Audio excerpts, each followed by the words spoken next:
conjoining our body with the mind and conjoining our soul with the universal spirit is yoga. In the 20th century, some of these antique but evergreen ideas were tested with the scientific tools to ascertain and demonstrate their veracity in a world that craved for empirical evidence. Indian yoga gurus demonstrated how the metabolic changes, the rate of heart or pulse, the electrical activities of heart and brain, the body temperature and the oxygen intake of the body could be so well regulated by asanas, pranayams and dhyan. This immediately led to a much greater acceptance of yoga as an alternative lifestyle. At the same time, many learned men took this quintessential Indian practice to the world and firmly established it on the international arena. Ayush मंत्रालय भारत सरकार द्वारा जनहित में जारी। वसुधैव कुटुम्बकम्।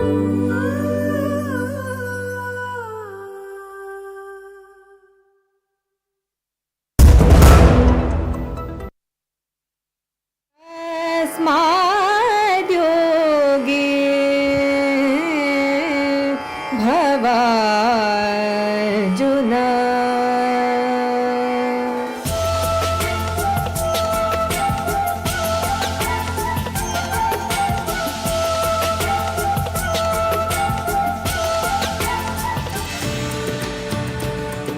योग की दृष्टि से भारतीय इतिहास को देखते हैं, भारतीय संस्कृति को देखते हैं, क्योंकि वहाँ जैसे मार्क्सवाद है, प्रगतिशील है या दूसरी जो दृष्टियां हैं, उसी तरह से हमको भी दृष्टि विकसित करनी चाहिए। हमने अपना सब कुछ खोया प्यार तेरा।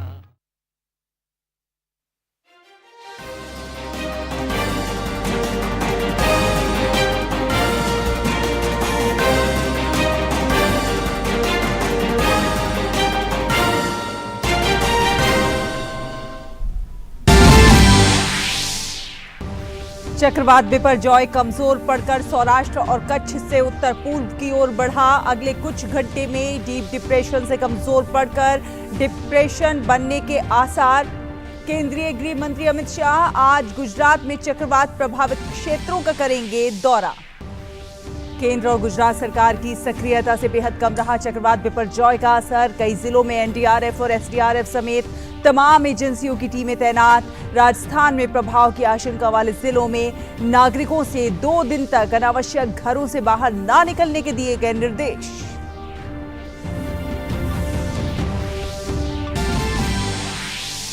राष्ट्रपति द्रौपदी मुर्मू ने हैदराबाद में डुंडिगल स्थित वायुसेना अकादमी में संयुक्त स्नातक परेड की समीक्षा की। राष्ट्रपति अकादमी से प्रशिक्षित नौसेना और तटरक्षक बल के अधिकारियों तथा मित्र देशों के कैडेटों को बैज प्रदान किए।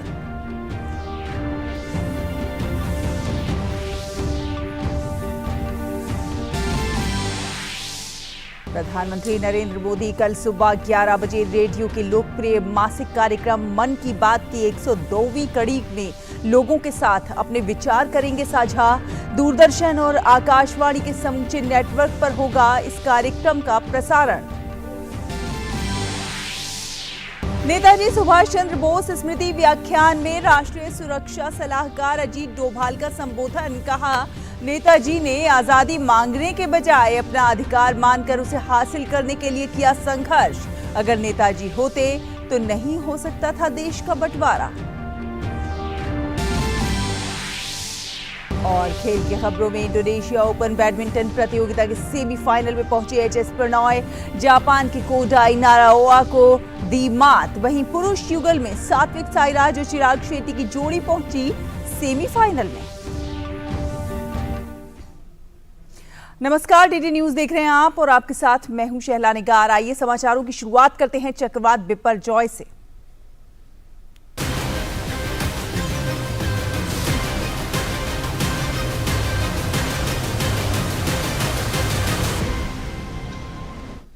तो गुजरात में तबाही मचाने के बाद बिपरजॉय काफी कमजोर पड़ गया है और उत्तर पूर्व की दिशा में आगे बढ़ रहा है।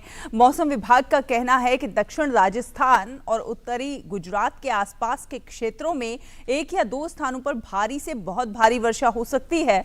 हालांकि मौसम विभाग ने यह भी साफ किया है कि चक्रवात के कारण मानसून पर कोई असर नहीं पड़ेगा। मिडनाइट में वीक होकर एक डिप्रेशन में परिणत हो गया था। आज सुबह ये साउथ वेस्ट राजस्थान के ऊपर और इसके आसपास जो इलाका है नॉर्थ गुजरात और साउथ ईस्ट पाकिस्तान के ऊपर केंद्रीभूत है। बाड़मेर से 80 किलोमीटर दक्षिण पे और जोधपुर से 200 किलोमीटर दक्षिण पश्चिम पे केंद्रीभूत है। चक्रवात बिपरजॉय के बाद द्वारका स्थित विश्व प्रसिद्ध द्वारकाधीश मंदिर के कपाट खोल दिए गए हैं और मंदिर खुलने के बाद श्रद्धालुओं में उत्साह देखा गया है।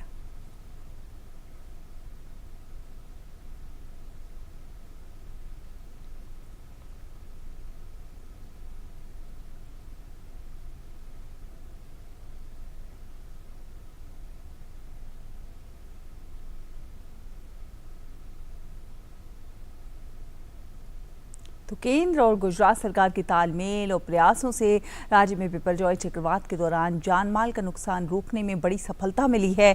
चक्रवात के तट से टकराने के बाद एक भी व्यक्ति की मौत की सूचना नहीं मिली है। तूफान का असर अभी धीरे धीरे कम हो रहा है। गुजरात सरकार ने कहा है कि तूफान से ज्यादा नुकसान नहीं हुआ है, लेकिन अभी भी कच्छ, बनासकांठा, पाटन जिले अलर्ट पर हैं। सेंट्रल गुजरात के क्षेत्रों में अति भारी बारिश की संभावना है और हवा की गति भी तेज रहेगी।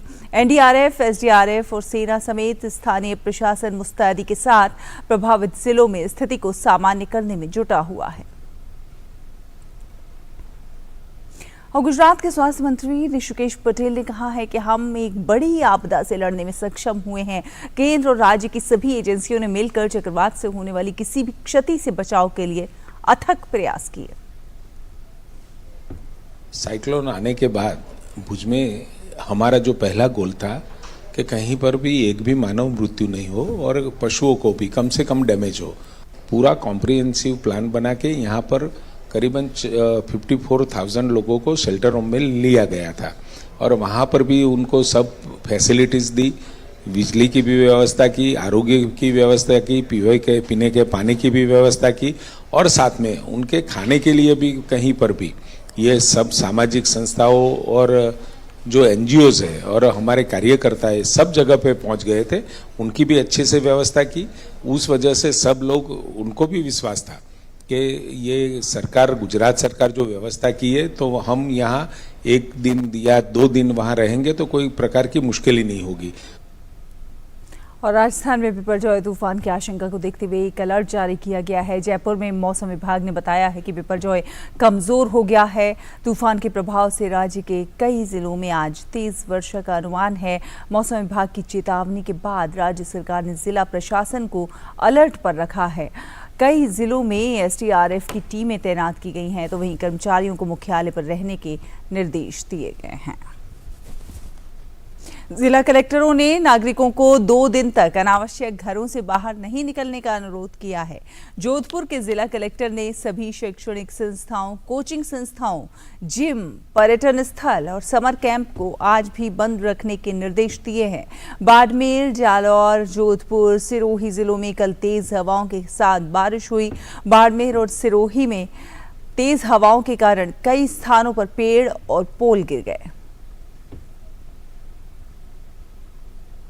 और गुजरात के जूनागढ़ में कल रात अतिक्रमण विरोधी अभियान के खिलाफ भीड़ ने विरोध के बाद पथराव किया, जिसमें कुछ पुलिसकर्मी घायल हुए हैं। पुलिस के मुताबिक शहर के मजेवाड़ी गेट के पास एक मस्जिद को जूनागढ़ नगर निगम द्वारा 5 दिनों के भीतर दस्तावेज पेश करने का नोटिस दिया गया था, लेकिन शुक्रवार को मौके पर करीब 500-600 लोगों की भीड़ जमा हो गई थी, जिससे सड़क पर परिवहन बाधित हो गया था। पुलिस ने जाम खुलवाने की कोशिश की, जिसके बाद लोगों ने पथराव करना शुरू कर दिया और पुलिस पर हमला कर दिया। भीड़ को तितर बितर करने के लिए पुलिस द्वारा लाठीचार्ज किया गया। इस घटना में पुलिसकर्मी घायल हुए हैं। 174 लोगों को गिरफ्तार किया गया है। प्रथम दृष्टया पथराव से एक नागरिक की मौत हुई है, लेकिन पोस्टमार्टम रिपोर्ट आने के बाद ये स्पष्ट हो पाएगा। आगे की जांच जारी है। जो केबनशाह मस्जिद है उनको नोटिस दिया गया था कि 5 दिन के अंदर जो भी कागज़ है उनको जूनागढ़ म्यूनसिपल कॉर्पोरेशन में आके दिखाने एंड उनको कन्विंस करने की कोशिश कर रहे थे। लगभग 45 मिनट्स 1 आवर डिलिब्रेशन चला उनके बीच में और उनको जो रोड ब्लॉक करने के लिए लोग कोशिश कर रहे थे वो हटाने की पुलिस से प्रयास कर रहे थे पीसफुली उनको हटाने के लिए। अराउंड 10-15 के आसपास बीच में से 2-4 पत्थर आए पुलिस के ऊपर एंड लोग नाराबाजी करते हुए पुलिस के ऊपर अटैक करने के लिए आए थे। तो उस टाइम से पुलिस ने लाठीबाजी किया और रेस्ट को तितर बितर क्राउड को करने की कोशिश किया। इस दरमियान डीवाईएसपी जूनागढ़ को ईजा हुई है और पीएसआई किंजल मारू को ईजा हुई है और 2 अदर पीएसआईज को एंड एक पुलिस स्टाफ को इंजरीज हुई है। और राष्ट्रपति द्रौपदी मुर्मू ने आज हैदराबाद के डुंडीगल की वायुसेना अकादमी में संयुक्त स्नातक परेड का निरीक्षण किया। साथ ही साथ Squadron commander of number 2 squadron, which is being reviewed now, is Flight Cadet Ayush Parashar. Is Flight Cadet Nishtha Vats.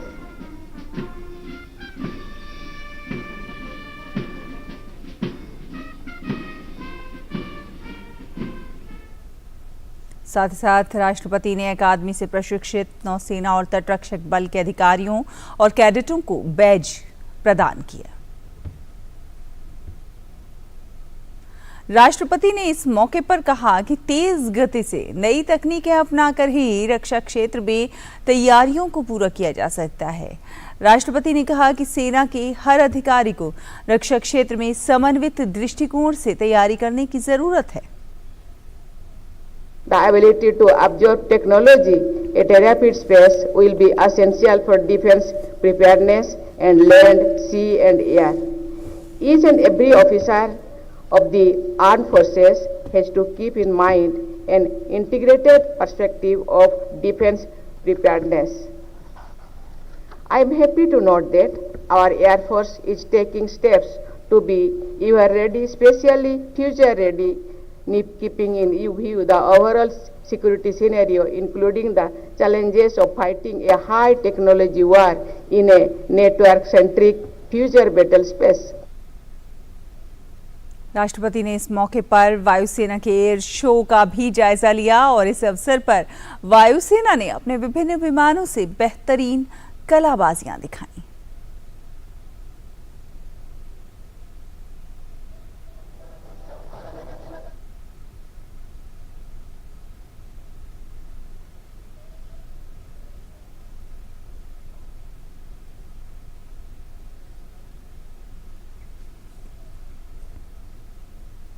उपराष्ट्रपति जगदीप धनखड़ आज नई दिल्ली के विज्ञान भवन में चौथे राष्ट्रीय जल पुरस्कार प्रदान करेंगे। जल संसाधन, नदी विकास और गंगा संरक्षण विभाग ने 11 श्रेणियों में संयुक्त विजेताओं सहित कुल 41 विजेताओं की घोषणा की है। सर्वश्रेष्ठ राज्य का प्रथम पुरस्कार मध्य प्रदेश राज्य को प्रदान किया जाएगा। सर्वश्रेष्ठ जिले का पुरस्कार ओडिशा के गंजम जिले को दिया जाएगा, तो वहीं तेलंगाना की जगन्नाथपुरम ग्राम पंचायत को सर्वश्रेष्ठ ग्राम पंचायत से सम्मानित किया जाएगा। राष्ट्रीय जल पुरस्कार लोगों में पानी के महत्व के बारे में जागरूकता पैदा करने और उन्हें सर्वोत्तम जल उपयोग प्रथाओं को अपनाने के लिए प्रेरित करने का प्रयास करता है। केंद्रीय जल शक्ति मंत्री गजेंद्र सिंह शेखावत और आपको सीधे लिए चलते हैं भाजपा मुख्यालय, जहां पर प्रेस वार्ता इस समय हो रही है। आपको सीधे उसी में ले चलते हैं। हम ये पूछते हैं इंसानियत है कि नहीं स्टेट ऑफ तमिलनाडु में। डेमोक्रेसी की बात करते हैं। एक ट्वीट के ऊपर आप राती रात एक एक्टिविस्ट को अरेस्ट करते हो और दूसरे तरफ आप कहते हो कि defeat of democracy, murder of democracy, शब्द कुछ भी प्रयोग करते हो। जैसे राहुल गांधी यूएस में जाता है, लंदन में जाता है और ये कहता है कि भाई डेमोक्रेसी हिंदुस्तान में नहीं है। अरे हम पूछने चाहते हैं क्या डेमोक्रेसी उस अलाइन पार्टीज के साथ है या नहीं? आपके अलाइनमेंट है, डीएमके के सपोर्ट से आप जीतते हैं, आपको वहां डेमोक्रेसी नजर आता है नहीं आता है? विदेश में जाकर आप बदनाम करते हो हिंदुस्तान को। और ये हम पूछने चाहते हैं राहुल गांधी से भी, क्या आप इसका जवाब देंगे? स्टालिन से पूछने चाहते हैं कि ये गवर्नेंस ऐसा चलता है या नहीं? और दूसरी बात, गवर्नर ने जब ये इशारा किया कि भाई ये मंत्री नहीं रह सकता और ये आधार नहीं था कि उनके पास उसका पावर है या नहीं, सुप्रीम कोर्ट के रूलिंग के आधार पर उन्होंने पूछा, वो भी गलत हो गया और उस पर भी एजिटेशन। डेमोक्रेसी है इस हिंदुस्तान में। जब मैं इधर इस स्टेज पर बोल रहा हूं और आपको भी अधिकार है, लेकिन एक ट्वीट के ऊपर अगर रात ही रात आपने एक एक्टिविस्ट को पकड़कर जेल में डाला, तो डेमोक्रेसी कहां है तमिलनाडु में? ये मैं राहुल गांधी से भी और स्टालिन से भी पूछता हूं, क्या हालात हो गया है डेमोक्रेसी का? अगर आप लंदन में जाकर कहते हो हिंदुस्तान में डेमोक्रेसी नहीं है, यूएस में जाकर कहते हैं कि डेमोक्रेसी नहीं है, तमिलनाडु में क्या हो रहा है? श्री राहुल गांधी जवाब दीजिएगा और स्टालिन जी भी जवाब देना, मैं समझता हूं उचित रहेगा। Thank you.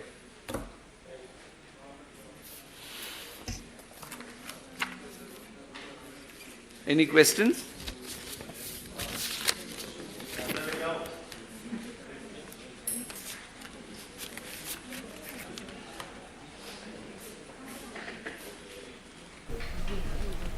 I'm sorry, this is... तो ये आप भाजपा की प्रेस वार्ता देख रहे थे और इसमें सवाल उठाया जा रहा था जिस तरह से तमिलनाडु में भाजपा के राज्य सचिव एसडी सूर्या को गिरफ्तार किया गया है, वो सवालों के घेरे में है। और सवाल ये उठाया गया कि एक ट्वीट पर जिस तरह से किसी एक्टिविस्ट को गिरफ्तार कर लिया जाता है, क्या ये लोकतंत्र है? क्योंकि लोकतंत्र की दुहाई देते हैं राहुल गांधी विदेशों में जाकर और कहते हैं कि भारत में लोकतंत्र नहीं है, लेकिन क्या ये लोकतंत्र है कि एक ट्वीट करने पर इस तरह से गिरफ्तार कर लिया जाता है? तो कई बड़े सवाल खड़े करते हुए भाजपा की इस प्रेस वार्ता में खेती करते हैं, खेती का काम महिला ही करते हैं। महिला को आगे बढ़ाना एंड महिला को हम ट्रेनिंग देना, टेक्नोलॉजी से जुड़ना। अभी तो पहले हम बफेलो से खेती करते थे और तो बुल्लक से करते थे, अभी ऐसा नहीं है। अभी तो कस्टमरिंग सेंटर में प्रधानमंत्री जी के नेतृत्व में हम टेक्नोलॉजी दे रहे हैं। महिला को इसी में जुड़ने का काम भी हमारा डिपार्टमेंट किया है। इस G20 की महत्वपूर्ण बैठक के जरिए भारत कृषि के क्षेत्र में वैश्विक लीडर बन के उभर रहा है और सदस्य देशों में एक प्रेरणा का स्रोत प्रधानमंत्री के उद्बोधन से भी हो रहा है। किस तरह देखते हैं? अभी केवल उगाने का बात नहीं कर रहे हैं हम, अभी एग्री बिजनेस अभी मार्केटिंग का बात कर रहे हैं। तो ये थे केंद्रीय कृषि एवं किसान कल्याण राज्य मंत्री शोभा करांदला जी, जिनका मानना है कि G20 की कृषि समूह से जुड़ी मंत्री स्तरीय बैठक के आयोजन से एक और जहां सदस्य देशों के बीच जलवायु परिवर्तन और खाद्य सुरक्षा की चुनौतियों से निपटने में एक और जहां साझा रणनीति बनेगी, वहीं दूसरी कृषि के जरिए भारत वैश्विक लीडर बनने की ओर अग्रसर भी होगा। मेरे सहयोगी कैमरामैन राकेश के साथ में OP Yadav, DD news, Hyderabad.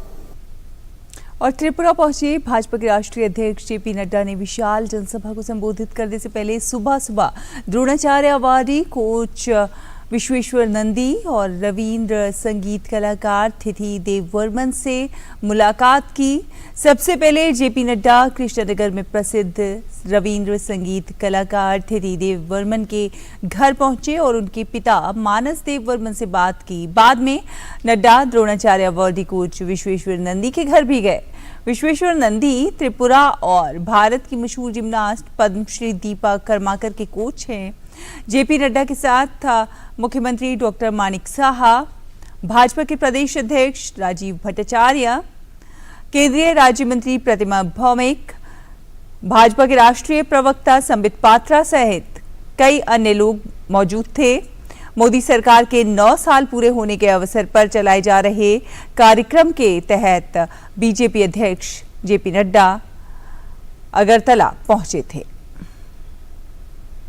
और त्रिपुरा में राष्ट्रीय अध्यक्ष जेपी नड्डा ने केंद्र सरकार के 9 साल पूरे होने के अवसर पर जनसभा को संबोधित करते हुए कहा कि इन 9 सालों में पीएम मोदी के नेतृत्व ने भारत की तस्वीर और तकदीर दोनों ही बदल डाली है। मैं एक ही बात कहना चाहता हूं कि ये जो 9 साल प्रधानमंत्री मोदी जी के नेतृत्व में जो हम सब लोगों ने देखा है, उसमें हमने पाया है कि इन 9 सालों में भारत की तस्वीर और तकदीर को मोदी जी के नेतृत्व ने बदल डाला है। इसको मैं गौरव के साथ कह सकता हूं। तमिलनाडु के मदुरै जिले की साइबर अपराध पुलिस ने शुक्रवार रात को चेन्नई में भाजपा प्रवक्ता एसजी सूर्या को गिरफ्तार कर लिया। ये गिरफ्तारी मदुरै के सांसद वेंकटेशन पर उनके हालिया ट्वीट के सिलसिले में हुई है। भाजपा ने उनकी इस गिरफ्तारी का विरोध करते हुए चेन्नई पुलिस आयुक्त कार्यालय के बाहर प्रदर्शन किया। भाजपा की तमिलनाडु इकाई के प्रदेश अध्यक्ष के अन्नामलाई ने सूर्या के खिलाफ की गई इस कार्रवाई की घोर निंदा की है और डीएमके पर सत्ता का दुरुपयोग करने का आरोप लगाया है। उन्होंने एक ट्वीट में कहा है कि बोलने की आज़ादी को कम करने के लिए स्टालिन सरकार राज्य की मशीनरी का बेजा इस्तेमाल कर रही है। उन्होंने कहा कि ये गिरफ्तारियां हमें नहीं रोकेंगी और हम सरकार को असहज करने वाली सच्चाई के वाहक बने रहेंगे। और भाजपा ने तमिलनाडु के अपने राज्य सचिव एसजी सूर्या की गिरफ्तारी की निंदा की है। भाजपा प्रवक्ता शहजाद पूनावाला ने कहा है कि ये गिरफ्तारी स्टालिन सरकार की तानाशाही का प्रमाण है। The arrest of SG Surya is completely an act of dictatorship, autocratic mindset and a very lame attempt by the Stalin government, which is not able to answer questions on corruption, which is not able to give a satisfactory response as to why Senthil Balaji is not being sacked as a minister.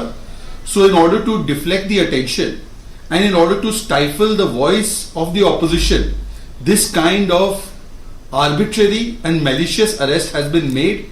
It shows the kind of autocratic mindset Mr. Stalin has, and it also exposes those who are the champion boys and champion girls of free speech. When a person has been arrested only for making a comment, which is a reasonable comment to make and to expose the powers in the state, he gets arrested, and the poster boys of freedom of speech and expression have not a word to offer. This shows the desperation of the Stalin government. और एआईएडीएमके ने भी भाजपा नेता SG Surya की गिरफ्तारी की निंदा की है। एआईएडीएमके नेता कोवई सत्यन ने कहा है कि स्टालिन सरकार विपक्ष की आवाज को दबाने की कोशिश कर रही है। They are using the police force to silence the voices of opposition, the voices of common man. It clearly shows that the DMK is using the police force to avenge vendetta and to silence the voices of many. So you have to understand that's a confession statement from MK Stalin that he knows vendetta politics, but he doesn't know governance. That's what we are saying from the beginning, that he is the most unfit CM for the role.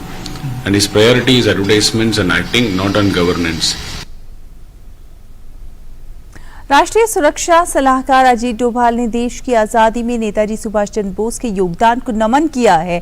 नई दिल्ली में नेताजी सुभाष चंद्र बोस की स्मृति व्याख्यान को संबोधित करते हुए डोभाल ने कहा कि नेताजी ने आज़ादी मांगने के बजाय उसे अपना अधिकार मानकर हासिल करने के लिए संघर्ष किया।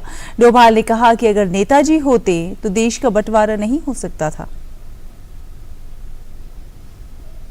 I will not beg for freedom.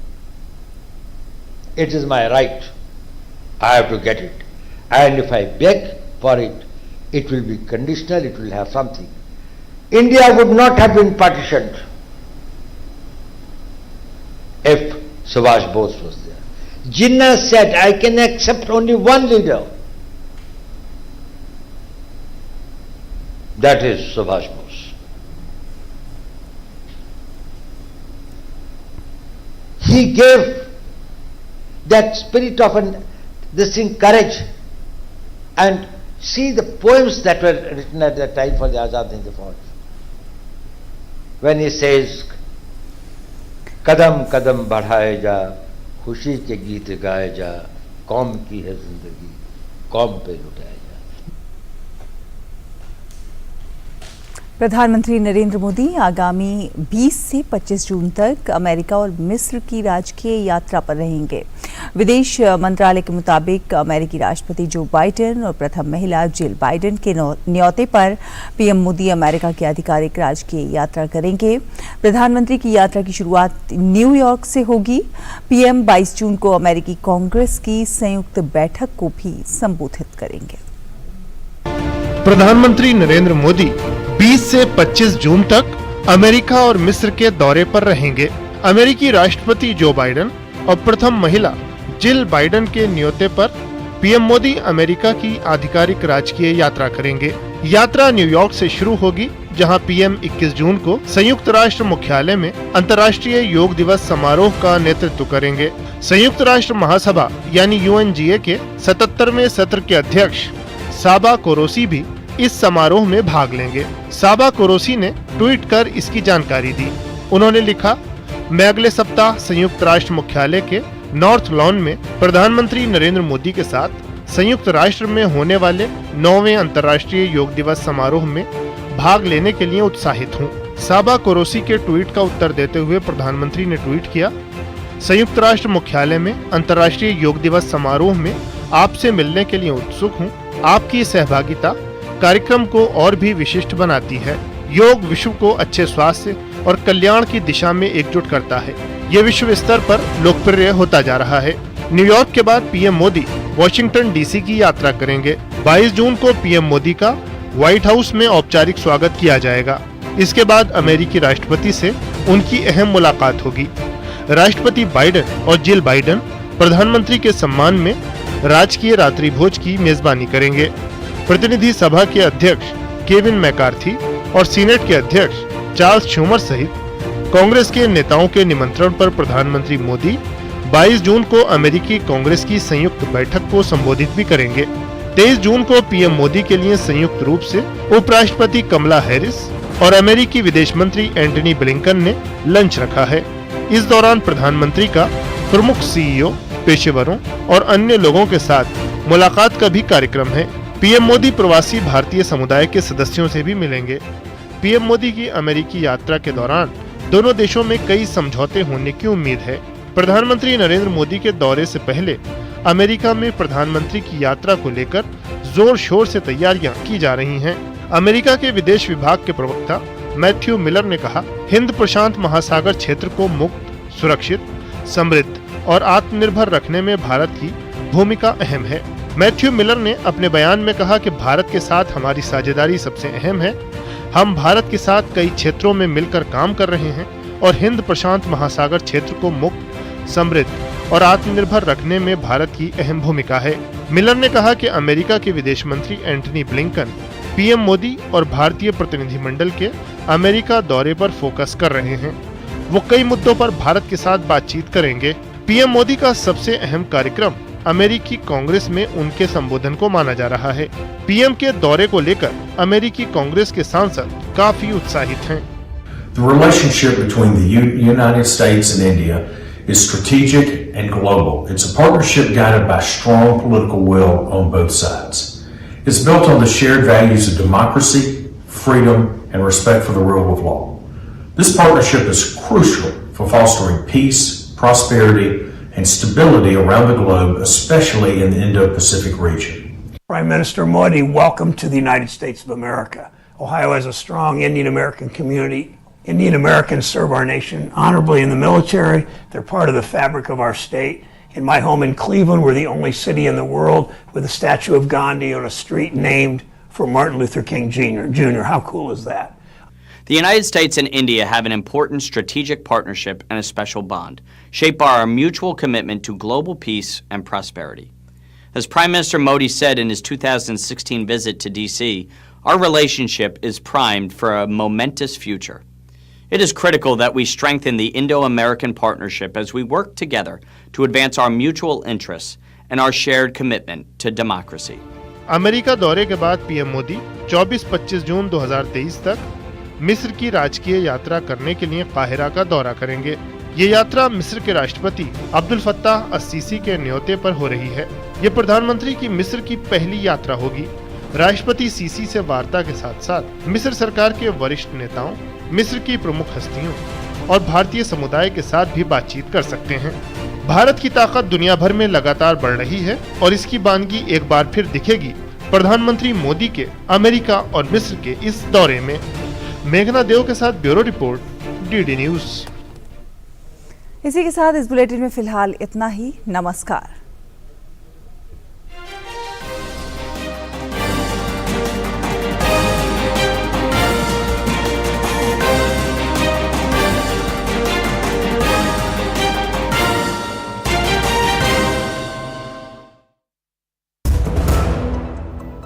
I practice yoga every day. It has nurtured and enriched